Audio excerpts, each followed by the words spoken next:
माराधेतम नित्रीला प्रविष्टम।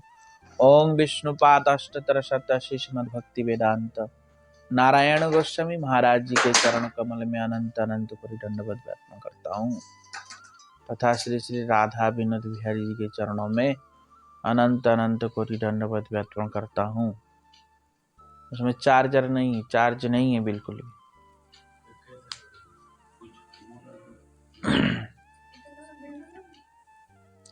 उसमें नहीं चल रहा है वो। तो हम लोग उस दिन कथा श्रवण किया था कि कैसे महाप्रभु ने केशव काश्मीरी को परास्त किया था और करके कैसे केशव काश्मीरी को परास्त करके फिर उनके बाद उसको यह अहंकार से निकाला। केशव काश्मीरी को यह अहंकार था ना कि मैं सर्व विजयी हूं, तो ये सर्व विजयी का अहंकार उनसे निकला। हाँ, दिग्विजयी ये उनका निकला, त्याग हो गया। ऐसा उल्लेख मिलता है कि श्री भट्ट श्री हरि व्यासदेवाचार्य ऐसी किंवदंती हैं कि इन्होंने अर्मुद पर्वत पर अंबिका देवी को वैष्णव मंत्र से दीक्षित किया था। देवी अंबिका को वैष्णव मंत्र से दीक्षित किया था। ये हरि व्यासदेवाचार्य जो थे, इनका ऐसा प्रभाव था कि इन्होंने देवी को भी क्या किया था, दीक्षा प्रदान किया था। और भूदेवाचार्य और इनके संप्रदाय में भूदेवाचार्य और चतुर्चिंतामणि देवाचार्य आदि निम्बार्क संप्रदाय के मतानुसार उनके संप्रदाय में ये कतिपय प्रसिद्ध विद्वान पंडित एवं ग्रंथकार उदित हुए थे। ये दो जो आचार्य हैं, इनके ये ग्रंथकार थे और बड़े विद्वान पंडित थे इनके संप्रदाय में। इन्होंने एक तो परम पक्ष गिरी ब्रज के लेखक माधव मुकुंद, और वेदांत रत्न मंजूषा के रचयिता श्री अनंत राम, ये दो व्यक्ति दोनों ये ग्रंथ की रचना किया है। और श्रुत्य सूरद्रुम के रचयिता श्री पुरुषोत्तम प्रसाद है। ये सब इनके संप्रदाय में बड़े बड़े प्रकट विद्वान भी हुए हैं। श्री निम्बार्क संप्रदाय के मठों के स्थान निर्देश। अब निम्बार्क संप्रदाय के मठ मंदिर के बारे में बता रहे हैं। सलीमाबाद कृष्णगढ़ जयपुर, सलीमाबाद कृष्णगढ़ जयपुर, यहाँ अजमेर से होकर जाना पड़ता है। यहाँ एक इनका मठ है। दूसरा मठ है वर्धमान रायगंज मठ, दूसरा मठ है। निम्बार्क संप्रदाय के अनुयायियों का अनुसार वर्धमान मठ ही उनके सभी मठों का आदि अर्थात मूल मठ है। जैसा हमारा चैतन्य मठ मूल है, इनका ये मठ मूल मठ है। समझ में आया? ये लोग भी मठ ही बनाते थे, कॉर्न नहीं बनाते थे, पॉपकॉर्न नहीं बनाते थे, मठ ही बनाते थे। और पॉपकॉर्न नहीं बनाते थे, नहीं समझे? तो इसलिए नाम सब पता नहीं कैसे कैसे रख देते हैं, पॉपकॉर्न टेम्पल है। तो इसलिए ये लोग भी मठ ही बनाते। प्राचीन जितने भी आचार्य सब मठ, चाहे वो शंकराचार्य हो, चाहे वो मध्वाचार्य हो, चाहे वो रामानुचार्य हो, कोई भी चार्य हो, सभी लोग मठ ही स्थापना किया। इसलिए हमारे भक्ति सिद्धांत श्रील प्रभुपाद जी ने मठ का ही स्थापना किया, पॉपकॉर्न का नहीं। मठ मंदिर का नाम है और सोसाइटी का नाम अलग है, पर संप्रदाय मठ के नाम से प्रचारित है। समझ में आया? तो यहाँ पे इनका मूल मठ है। यहाँ के शिवविग्रह श्री गोविंद, राधा गोविंद एवं हंस भगवान और राम और श्री बलदेव जी है। यहाँ के जो मठ में मंदिर में विग्रह है, राधा गोविंद देव जी है, भगवान हंस है और राम जी हैं और बलदेव जी है। तीसरा, उखेरा अंडाल स्टेशन के बाद उगड़ा स्टेशन से 1 मील की दूरी पर यह मठ स्थित है। यहाँ के वर्तमान महंत का नाम श्री ब्रजभूषण रणदेव है। यहाँ के वर्तमान मठ पर ये जो वर्तमान समझने से, क्योंकि ग्रंथ बहुत पहले का है, अभी का नहीं है, तो यहाँ जो वर्तमान समझने से 1927 समझना चाहिए। कितना? 1927 मतलब 100 वर्ष, हाँ 195 वर्ष पहले का ये ग्रंथ है, पुराना ये जो ग्रंथ है। तो इसलिए यहाँ पे वर्तमान का मतलब 1927 समझना चाहिए।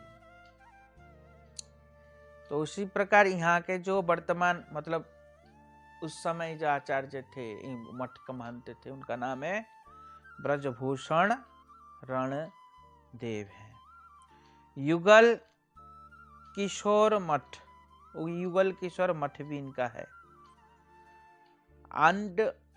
अंड डांगा घाटा, अंड घाटा आदि महंत का नाम श्री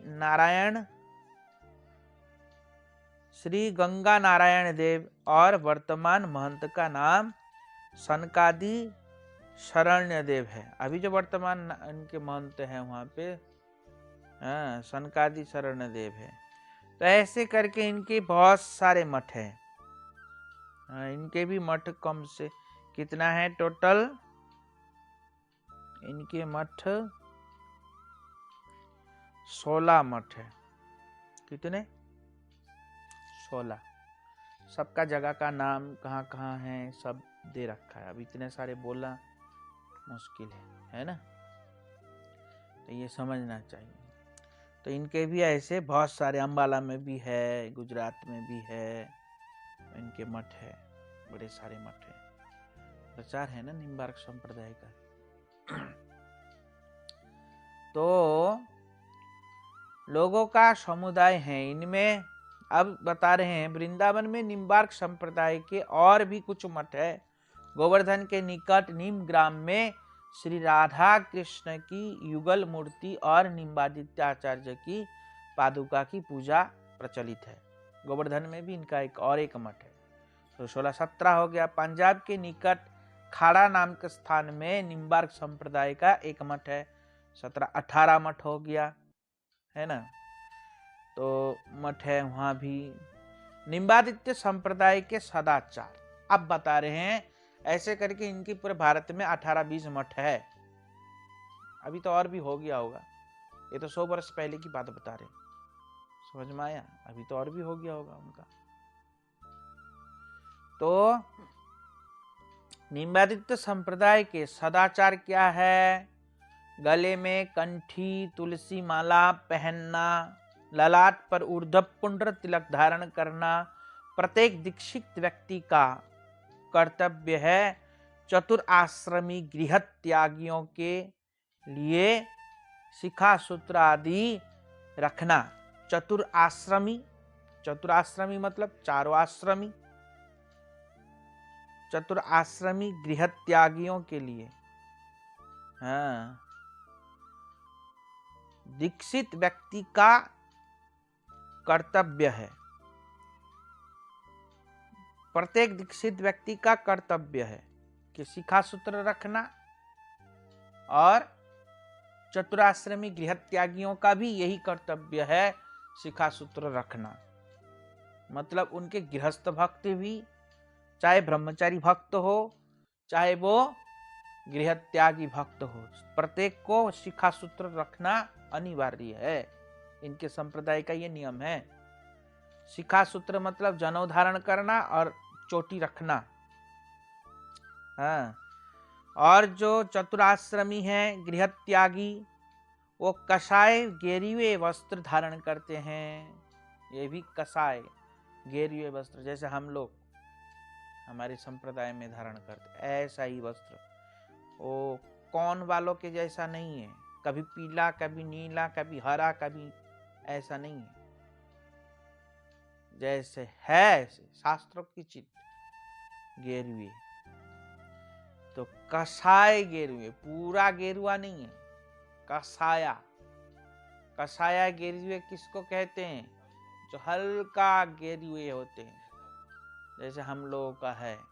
और रक्त के जैसे गेरुआ वो मायावादियों का कलर होता है। अभी हमारे भी यहाँ बहुत लोग ऐसे पहनने लगे, हम देखते हैं। इस्कॉन में तो प्राय पहनते हैं लाल एकदम।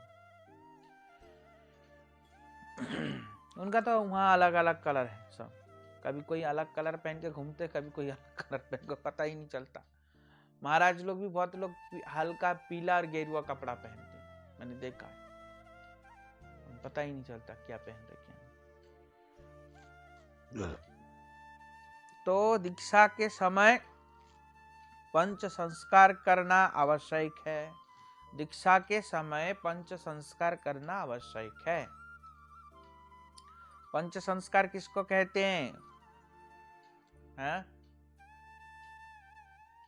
पंच संस्कार कहते हैं हवन करना, शिखा सूत्र रखना, ये सब पंच संस्कार में आता है। समझ में आया? गंजा होना, शिखा धारण करना, और जनेऊ लेना, हवन होना, और एक क्या है? और एक क्या था? और भिक्षा, शायद भिक्षा। तो ये ऐसे करके पंच संस्कार करना, पंच संस्कार होना। चारों आश्रमों के लोगों के लिए तन, मन और वचन से जीविका वर्जनीय है। जीव हिंसा वर्जनीय है। क्या है? जीव हिंसा वर्जन। चारों आश्रमों के लिए, केवल एक के लिए नहीं। चाहे ब्रह्मचारी, गृहस्थ, वानप्रस्थ, किसी का सन्यासी हो, किसी को भी जीव हिंसा नहीं करनी चाहिए। ये उनके संप्रदाय का नियम है। केवल विष्णु संप्रदाय का भोजन करना ही सभी के लिए विधि है। केवल विष्णु संप्रदाय या विष्णु प्रसाद का भोजन करना ये सबके लिए विधि है। विष्णु संप्रदाय में अगर कोई विष्णु संप्रदाय, जैसे रामानुज संप्रदाय, ये संप्रदाय है, तो इन संप्रदाय का हम भगवान का भोग प्रसाद ले सकते हैं, अन्यथा किसी जगह में हम ले नहीं सकते। और विष्णु के भोग के अलावा हम किसी का भी भोग नहीं खाएंगे, प्रसाद नहीं लेंगे। ये इनके संप्रदाय का भी नियम है। ये केवल हमारे संप्रदाय का नियम नहीं है ऐसा। ऐसा हम लोग भी नहीं खाते हैं ना, मना कर देते मत खाना, किसी देवी देवता का प्रसाद मत लेना। तो ऐसे ये लोग भी मना करते हैं। इनके संप्रदाय का भी ऐसा नियम है, विधि है। अन्य देवताओं की पूजा एवं अन्य देवताओं का प्रसाद भक्षण विशेष रूप से निषिद्ध है। अन्य देवी देवता का पूजा करना, अन्य देवी देवता का प्रसाद ग्रहण करना एकदम सख्ती से मना है। अन्य देवी देवता का प्रसाद भी ग्रहण नहीं कर सकते, ना अन्य देवी देवता का पूजा कर सकते हैं। ऐसा तो ये किस संप्रदाय की सिद्धांत है? निम्बादित्य संप्रदाय का सिद्धांत है ये। इसलिए चारों संप्रदाय में नियम एक है, केवल शंकराचार्य जी को छोड़ के। अब चौथा है जन्माष्टमी, एकादशी, व्यास पूजा आदि व्रत यथा विधि सभी के लिए पालनीय है। चौथा क्या है? जन्माष्टमी, व्यास पूजा, एकादशी, ये सब विशेष रूप से पालनीय है, व्रत करना पड़ता है। व्रत नहीं करने से पाप लगेगा और ये संप्रदाय में अनिवार्य है करना। जैसे हम लोग कराते हैं ना, अनिवार्य है करना, ऐसे ही। चौथा है वृद्धा एकादशी या जन्माष्टमी सब प्रकार से वर्जनीय। जैसे हम लोग वृद्धा एकादशी, जन्माष्टमी हम करते नहीं, हम कौन सा करते हैं? वैष्णव एकादशी करते हैं। तो उसी प्रकार ये लोग भी ऐसे ही करते हैं। गृहस्थ वैष्णवों के लिए विष्णु प्रसाद के द्वारा वैष्णव निवेदन श्राद्ध करना आवश्यक है। अब श्राद्ध भी नहीं करेंगे, इनके संप्रदाय के लोग भी श्राद्ध नहीं करते। जैसे हम लोग कहते हैं ना, श्राद्ध व्राद्ध मत करना, करना है तो वैष्णव रीति के अनुसार करो, ऐसा कहते हैं ना, ऐसे ये लोग भी वैष्णव विधान से श्राद्ध करना आवश्यक है। इसलिए गृहस्थ लोग अगर कोई श्राद्ध करता भी है तो वैष्णव विधान से करेंगे। किस विधान से? वैष्णव विधान से। भगवान का नैवेद्य प्रसाद उनको अर्पण करते हैं। तथा प्रेत श्राद्ध आदि करना बहुत बड़ा दोष है। और जो प्रेत श्राद्ध करते हैं, संसार के लोग जो करते हैं श्राद्ध, वो प्रेत श्राद्ध होता है। कौन सा श्राद्ध? तो ये प्रेत श्राद्ध या कर्मकांड जो श्राद्ध होता है वो बहुत बड़ा दोष है इनके संप्रदाय में भी। जैसे हमारे संप्रदाय में भी दोष मानते हैं, हम लोग भी मना करते हैं ना लोगों को नहीं करना श्राद्ध, नहीं समझे, सब मना करते हैं। तो इनके संप्रदाय में भी ये सब मना है, वर्जित है। अब बता रहे हैं श्री निम्बादित्याचार्य द्वारा प्रचारित आचार्य श्री निम्बादित्य ने अचिंत्य द्वैताद्वैत सिद्धांत का प्रचार किया। इनके सिद्धांत क्या था? अचिंत्य द्वैताद्वैत का प्रचार किया। शुद्ध विष्णु स्वामी का क्या था? शुद्ध द्वैताद्वैत। हाँ, शुद्ध अद्वैतवाद, द्वैतवाद, शुद्धाद्वैतवाद विष्णु स्वामी का। और इनका है अचिंत्य द्वैताद्वैत। इनका क्या है? अचिंत्य द्वैताद्वैत का प्रचार किया है। हाँ, स्वतः प्रमाण शिरोमणि के स्वरूप में, श्रुतियों को स्वतः प्रमाण शिरोमणि के स्वरूप में स्वीकार किया है आचार्य निम्बादित्य ने। श्रुतियों के अनुगत अन्य शास्त्रों को भी प्रमाण के रूप में ग्रहण किया है। चतुस्सन ने श्री नारद गोस्वामी को छंदयोग उपनिषद के 7वें पाठक के जो उपदेश प्रदान किए थे, उन्हीं को श्रौत परंपरा से श्री नारद जी से निम्बादित्य ने प्राप्त किया है। नारद जी से कौन प्राप्त किया? निम्बादित्य श्रौत परंपरा से। श्रौत परंपरा किसको कहते हैं? सुन के। श्रौत परंपरा किसको कहते हैं? सुन के प्राप्त करना। तो नारद जी के मुखारवृंद से निम्बादित्याचार्य ने जो सुना, हाँ, 7वें पाठक में श्री नारद गोस्वामी के प्रति श्री सनत कुमार के जो उपदेश थे, मतलब जो सनत कुमार ने नारद जी को उपदेश दिया, वही नारद जी ने फिर निम्बादित्य को उपदेश दिया। और क्या क्या माननीय है उनके उपदेश में, हाँ, तो बता रहे हैं। एकायन शाखा का उल्लेख, एकायन शाखा, हाँ, ये जो एकायन शाखा मतलब शास्त्र है, उनका उल्लेख, और पुराण आदि को पंचम वेद के रूप में स्वीकार करना नारद जी ने उपदेश दिया। किसको? निम्बादित्याचार्य को। पुराण को किस रूप से स्वीकार करना है? पंचम वेद के रूप में। पुराण पंचम वेद है, पांचवा वेद है पुराण। वैसे चार वेद है ना, तो चार वेद के बाद पांचवा वेद है पुराण। जो समस्त पुराण है ये वेद है। हाँ, तो पंचम वेद के रूप में पुराण और विष्णु का सर्व कर्तृत्व, विष्णु ही सब कुछ करने वाले, विष्णु का सर्व कर्तृत्व और श्रद्धा और निष्ठा रूपी भगवत भक्ति का महत्व। श्रद्धा से, निष्ठा से भगवत भक्ति का महिमा का भी इनके मत है। और क्या कह रहे हैं?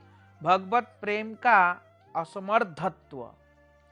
भगवान का प्रेम सबसे श्रेष्ठ है, असमर्थत्व, वो सबसे श्रेष्ठ है, ये इनका मत है।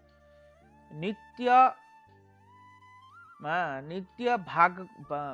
भगवत धाम का महत्वत्व। नित्य ही भगवान के जो धाम है उसकी भी महिमा है, ये भी इनका मत है। भगवान की धाम की बड़ी महिमा है, ये भी इनका मत है। और भगवान का अन्य निरपेक्षत्व। भगवान विशेष रूप से निरपेक्ष है, भगवान किसी के पक्ष लेते नहीं है। हाँ, और परम मुक्त पुरुषों का नित्य भगवत परिकर्तृत्व। जो परम मुक्त है वो भगवान के परिकर है, उनकी भी महिमा। भगवान के साथ चिद विलास धाम में नित्य विलासत्व। भगवान के साथ चिद धाम में नित्य विलास करना, यह अभिलाषा भी इनके अंदर है। भगवान की आविर्भाव और तिरोभाव शक्ति मता। भगवान के आविर्भाव भी होता है, तिरोभाव भी होता है, ये भी इनके मत है। जानते हैं, मतलब ये ऐसा प्रचार करते हैं। वैष्णवों का नित्यत्व। वैष्णव नित्य है, अप्राकृत है, ये भी इनका मत है। और भगवत प्रसाद का महिमा। भगवान के प्रसाद की भी महिमा। हाँ, और भगवान के प्रसाद की भी महिमा है। भगवान की प्रसाद की क्या महिमा है? वो मंत्र है ना, क्या मंत्र है? जो प्रसाद की मंत्र है, सबसे पहले बोलते हैं महाप्रसादे गोविंदे नाम ब्रह्मणे वैष्णवे। नहीं है? तो महाप्रसादे गोविंदे नाम ब्रह्मणे वैष्णवे, ये महाप्रसाद गोविंद का नाम, गोविंद और वैष्णव और ब्राह्मण, ये साक्षात ब्रह्म स्वरूप है। क्या है? ब्रह्म स्वरूप। ब्रह्म स्वरूप मतलब भगवत स्वरूप है। महाप्रसादे गोविंदे नाम, क्या महाप्रसादे गोविंदे, बोलना भूल गया। हाँ, महाप्रसादे गोविंदे नाम ब्रह्मण वैष्णवे। नाम ब्रह्मण वैष्णवे स्वल्प पुण्यवताम राजन विश्वास नैव जायते। ये छोटा मोटा पुण्य वाले व्यक्ति इसके ऊपर विश्वास नहीं कर पाते हैं। जिसकी अल्प पुण्य है वो विश्वास नहीं कर पाते, पर वास्तविक में ये सब क्या है? साक्षात ब्रह्म है, साक्षात भगवान है। नाम भी भगवान है, भगवान भी भगवान है। महाप्रसाद भी साक्षात ब्रह्म भगवान है। महाप्रसादे गोविंदे नाम ब्रह्मण वैष्णवे, और भगवान वैष्णव और ब्राह्मण भी ब्रह्म है। कौन सा ब्राह्मण? ये जातिगत ब्राह्मण नहीं, जो वैष्णव ब्राह्मण है वो ब्राह्मण। कैसा ब्राह्मण? जन्म न जायते शूद्रः संस्कार आदि द्विजुच्यते वेदज्ञ स्यात् विप्रः ब्रह्म जानाति इति ब्राह्मणः। जो ब्रह्म को जानते हैं उसको ब्राह्मण कहते हैं। किसको जानते हैं? जो ब्रह्म को जानते हैं। तो ऐसा जो ब्राह्मण है वो साक्षात भगवत स्वरूप है, भगवत स्वरूप है या भगवान के जैसा है। समझ में आया? उनको भगवत स्वरूप से उनकी आराधना या उनका पूजा करना चाहिए। वैष्णवों का भी ऐसा ही करना चाहिए। जो ऐसे वैष्णव है, कैसा वैष्णव? जो अपने आत्म स्वरूप में प्रतिष्ठित हो गया, ऐसा वैष्णव।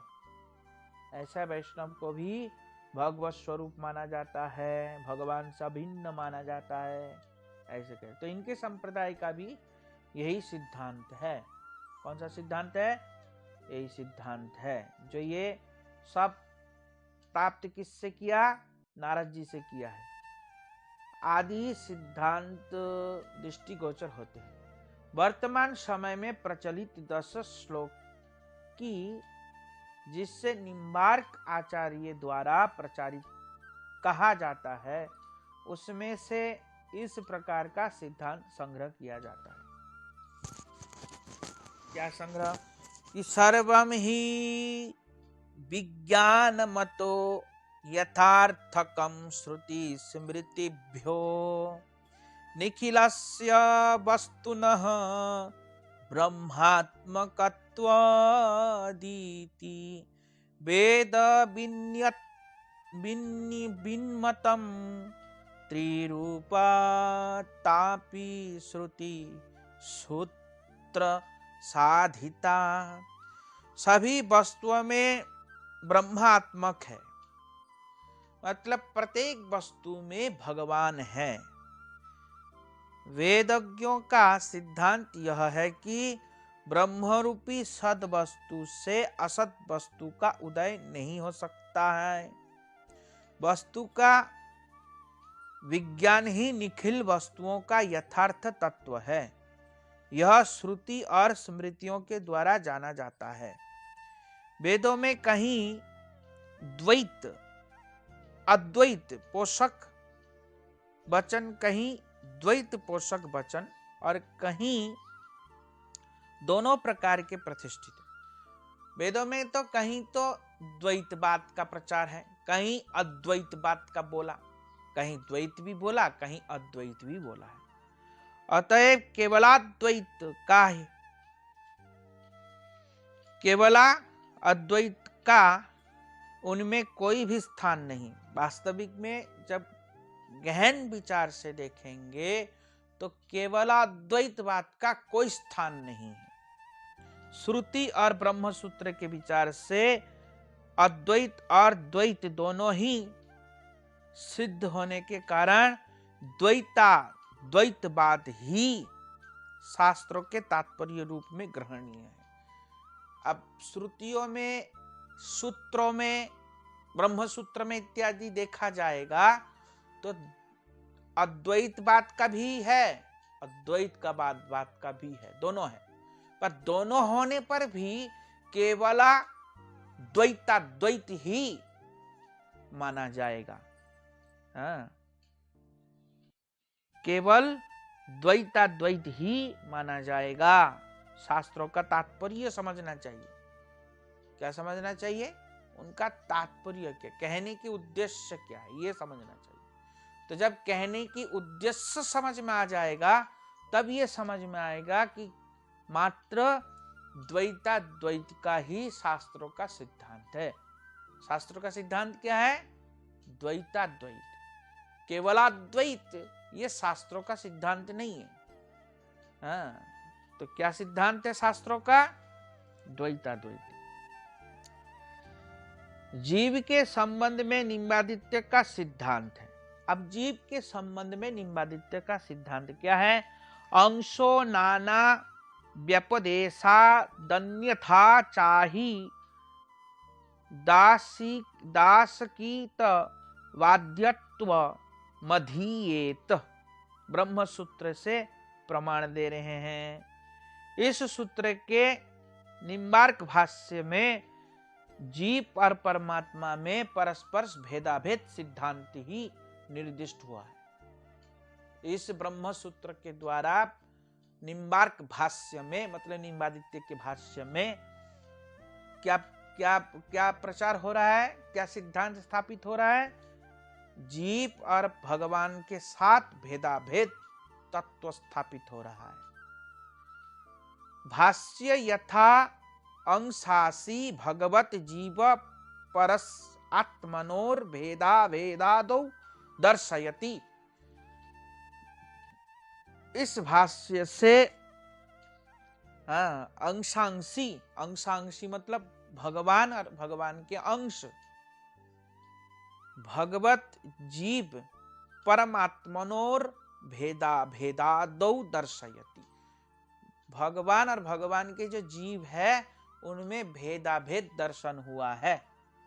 ये शास्त्र उनके भाष्य का ये श्लोक बता रहे हैं। परमात्मनो जीवो अंशः, परमात्मा के जीव क्या है? परमात्मा के अंश है। जीव क्या है? परमात्मा के अंश है। ज्ञायौ द्वाब जाबी सा निशौ इत्यादि भेद व्यपदेशाद तत्वमसि इत्यादि भेद व्यपदेशाच अपि च। अब क्या कह रहे हैं? ब्रह्म अर्थात सूत्रकार ने जीव और परमात्मा में अंश और अंशी का भाव, भेदाभेद भाव प्रदर्शित कर रहे हैं। सूत्रकार ने क्या किया? अंश और अंशी का भेदाभेद प्रकाश कर रहे हैं। जीव परमात्मा के अंश है, क्योंकि ज्ञ और अज्ञ ईश्वर और जीव दोनों ही अज है। अब क्या कह रहे हैं? भगवान और जीव दोनों ही अज है, अमर है, नित्य है। क्या है? अज है, अमर है, नित्य। इससे ये होता है कि तत्वसी। इससे क्या होता है? तत्वसी मतलब तुम भी वही हो। तुम भी वही हो कि मतलब क्या है? मतलब तुम भी भगवान जैसे हो। क्या है? तुम भी भगवान जैसे। किसी के बेटा के बदले में, बाप के बदले में बेटा अगर आ जाता है तो उसको भी बाप के जैसा ही माना जाता है, नहीं माना जाता है? तुम भी तो उसी के हो, ऐसे कहते नहीं कहते? तो उसी प्रकार तुम भी वही। तत्वसी के मतलब क्या है? तुम भी वही हो। मतलब तुम भी वही हो मतलब क्या है? कि तुम उनके अंश हो, इसलिए तुम उनके जैसे हो। तुम उनके अंश हो, इसलिए तुम भी उनके जैसे हो। तो हम भी भगवान के जैसे है, तो गलत क्या है? पर समझने का फेर है ना। हम भी भगवान जैसे हैं, हम भी शाश्वत है, हम भी कोई, हमको कोई मार नहीं सकता, ना पानी छू सकता है। क्या है? नैनम छिंदन्ति शस्त्राणि नैनम दहति पावकः न च क्लेदयन्त्यापो न शोषयति मारुतः। ना तो हमको नैनम छिंदन्ति शस्त्र, ना तो हमको किसी भी शस्त्र के द्वारा काटा जा सकता है। नैनम छिंदन्ति शस्त्राणि न दहति पावक, हमको अग्नि जला नहीं सकता, पानी डुबो नहीं सकता, किसी भी प्रकार से हमारा मौत नहीं हो सकता। तो जिसकी मौत नहीं हो सकता वो अचिंत्य है ना, वो शाश्वत है ना। तो इसलिए हम भी तो शाश्वत है, भगवान जैसे ही शाश्वत। जैसे भगवान अचिंत्य शाश्वत है, ऐसे जीव भी शाश्वत है।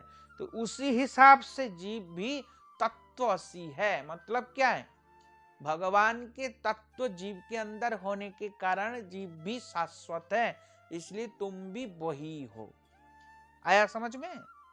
इसका मतलब ये है। ये कौन कह रहे हैं?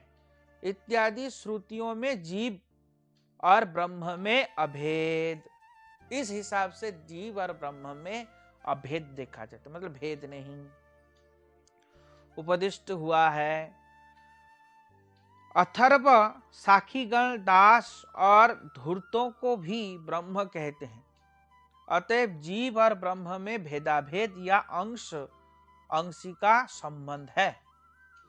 जीव और भगवान में भेदाभेद। भेदाभेद मतलब क्या होता है? भेद भी है, अभेद भी है। इसका मतलब भी समझना चाहिए। क्या है? भेद भी है, अभेद भी है। और उनका जो था विष्णु स्वामी का शुद्ध द्वैत, शुद्ध अद्वैत मतलब क्या? उनका भी ऐसा ही है, शुद्ध द्वैत मतलब शुद्ध रूप से द्वैत है। द्वैत कैसा है? भगवान भी है और जीव भी है, ऐसा, इसी को कहते हैं शुद्ध रूप से द्वैत। और इनका भेदाभेद, हमारे महाप्रभु का भी अचिंत्य भेदाभेद है, हमारा संप्रदाय का भी अचिंत्य भेद है, इनका भेदाभेद है। इनका क्या है? इनका भी अचिंत्य बोला था ना? हाँ, इनका अचिंत्य द्वैताद्वैतवाद है, वही भेदाभेद जैसा है। नहीं समझ में आया? वही भेदाभेद जैसा है। तो इसलिए यहाँ पे कह रहे हैं भेदाभेद या अंश अंशी का संबंध है। 10 श्लोक की नामक ग्रंथ में यह सिद्धांत पाया जाता है कि जीव ज्ञान स्वरूप और ज्ञात्री स्वरूप है। जीव क्या है? ज्ञान और ज्ञात्री स्वरूप है। अहम पद वाच्य हेतु ज्ञान स्वरूप है और चैतन्य धर्म वशतः ज्ञाता स्वरूप है। जिस प्रकार सूर्य स्वयं प्रकाश स्वरूप होकर के भी जगत प्रकाशक स्वरूप होते हैं, उसी प्रकार चैतन्य धर्म विशिष्ट जीव ज्ञान स्वरूप होने पर भी ज्ञातृत्व धर्म से युक्त है।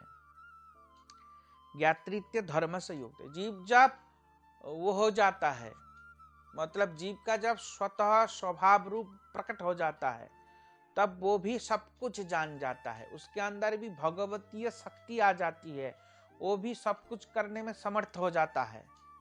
नहीं हो जाता है? वो भी सब कुछ करने में समर्थ हो जाता है, उसके अंदर भगवतीय शक्ति आ जाती है। जैसे ब्रह्मा है, वो भी तो जीव है, उनके अंदर कितना अथाह शक्ति है, नहीं है?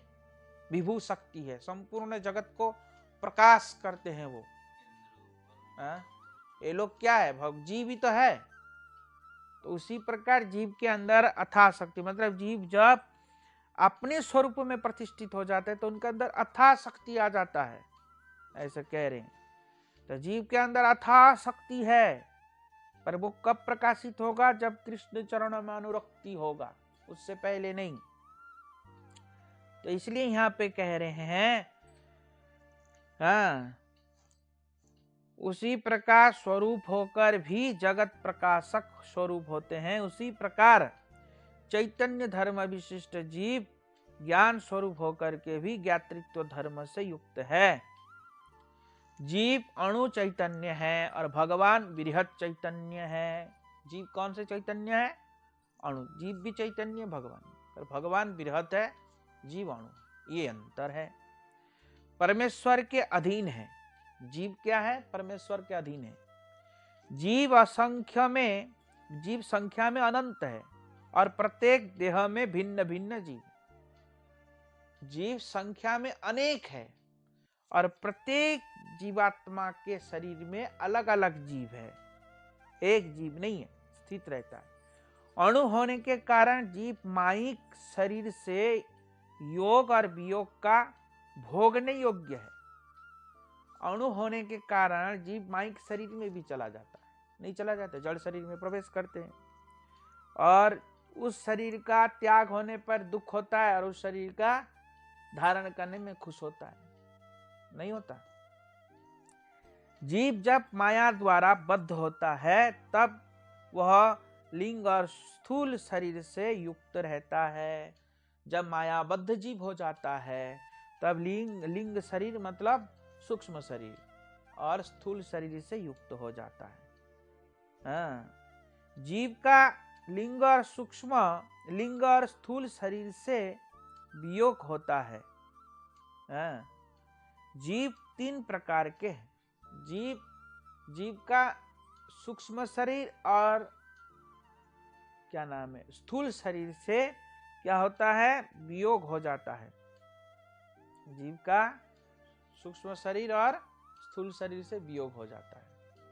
ये जीव का हो सकता है, पर यहाँ पे कह रहे हैं जीव 3 प्रकार के हैं। फिर अब जीव कितने प्रकार के हैं?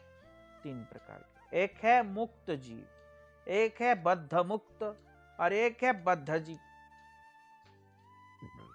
कितने प्रकार के जीव है? कौन कौन सा?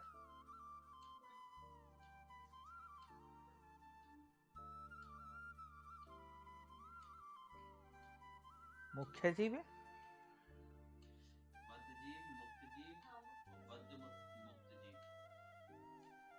हो गया कल्याण। नाचेंगे जाकर के क्या होगा, याद रहेगा ही। मुक्त जीव, बद्ध मुक्त और बद्ध, जो श्री हरि के पदाश्रित है उनको उनकी सेवा में रहते हैं, वे मुक्त जीव है। जो हरि के पदाश्रित है उनकी सेवा में दिन रात व्यतीत करते हैं, वो मुक्त जीव। जो मायाबद्ध थे, पहले मायाबद्ध था, किंतु साधु गुरु वैष्णव की अनुकंपा से भगवत कृपा को प्राप्त कर चुके हैं। हरि गुरु वैष्णव की अनुकंपा से भगवत कृपा प्राप्त कर चुके हैं और साधन भजन करता है, वो बद्ध मुक्त है। और कौन है? और बद्ध जीव किसको कहते हैं? बद्ध जीव कहते हैं जो बहिर्मुख होकर माया को भोग करते हैं, वो बद्ध जीव। जो बहिर्मुख होके माया को, बहिर्मुख किसको कहते हैं? बहिर्मुख कहते हैं भगवान से अलग हो जाना, उसको बहिर्मुख। अब भगवान की तरफ भजन करना, भजन करने को कहते हैं उन्मुख। बहिर्मुख किसको कहते हैं? हाँ, भगवान की तरफ होने से, भजन करने से क्या होता है? उन्मुख। हाँ, वे अब बता रहे हैं वे बद्ध होते हैं। मुक्त, बद्ध मुक्त और बद्ध जीव में भी पुनः अवस्था भेद से अनेक प्रकार के हैं। अब क्या कह रहे हैं? मुक्त जीवों की पार्षद और पार्षद अनुगत आदि अनेक अवस्थाएं हैं। मुक्त जीव का भी और बद्ध मुक्त के भी और बद्ध जीव के भी अलग अलग प्रकार के भेद है। और मुक्त जीव का कैसा भेद है? तो बता रहे मुक्त जीव का पार्षद और पार्षदानुगत का भेद है। मतलब एक तो मुक्त महापुरुष भगवान के पार्षद है, जो भगवान की सेवा कर रहे हैं। एक पार्षद के अनुगत्य में भगवान की सेवा कर रहे हैं, दोनों मुक्त है। पर उसमें ये भेद हो गया ना, एक तो हो गया स्वयं पार्षद, एक हो गया पार्षद, एक पार्षद बनने वाले हैं। तो ऐसे करके अनेक प्रकार के हैं। समझ में आया? अब बता रहे हैं बद्ध मुक्त जीव भी पार्षद और साधक भेद से अनेक प्रकार के हैं।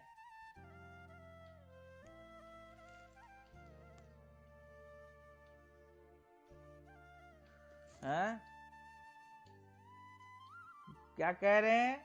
बद्ध मुक्त जीव भी पार्षद और साधक भेद से अनेक प्रकार के हैं। बद्ध मुक्त जीव भी पार्षद और साधक भेद से अनेक प्रकार के। बद्ध मुक्त जीव भी पार्षद के अनुगत में सेवा करते हैं और साधक के रूप में सेवा करते हैं। पार्षद के अनुगत में रहता है, वो बद्ध मुक्त है। साधक बन के भी सेवा करते। तो एक तो सबको पार्षद मिलता थोड़ी है, किसी किसी को पार्षद नहीं भी तो मिलता है, पर सेवा तो करता है। वैष्णव तो है, तो हर कोई पार्षद के पास रह के सेवा करता है? रह के नहीं करता। बहुत से को पार्षद मिलता भी नहीं है। मिलता है क्यों? पार्षद नहीं मिलता तो साधक नहीं है। कनिष्ठ अधिकारी के भक्त क्या पार्षद है? वो भी तो गुरु बन जाते हैं।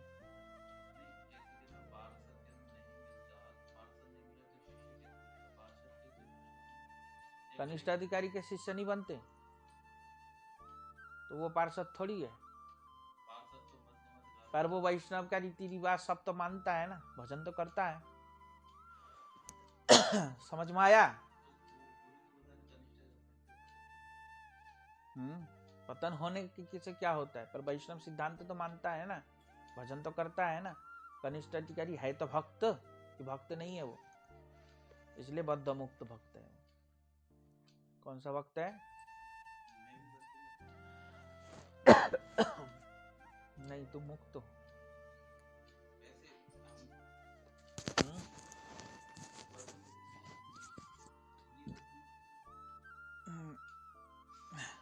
सब बद्ध जीव है। तो इसी प्रकार अब बता रहे हैं, बद्ध जीव में भी बहुत प्रकार के हैं। बद्ध जीव, बहुत प्रकार के बद्ध जीव है।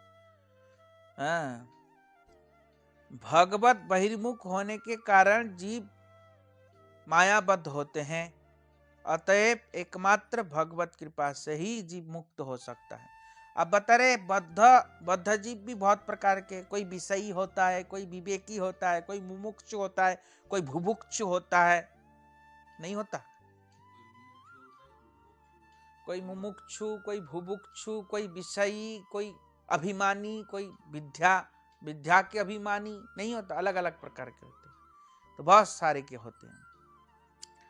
जैसा भी हो, मायाबद्ध होते हैं जीव। क्या होता है? मायाबद्ध होते हैं। अतएव एकमात्र भगवत कृपा से ही जीव अनादि माया से मुक्त हो सकते हैं, अन्यथा कोई उपाय नहीं है, नहीं है, नहीं है। कोई उपाय ही नहीं है। माया से उद्धार पाने का एक ही उपाय है, वो है भगवान का आराधना करना, भगवान का भजन करना। यही उपाय है, अन्यथा कोई उपाय नहीं, ऐसा कह रहे। अन्यथा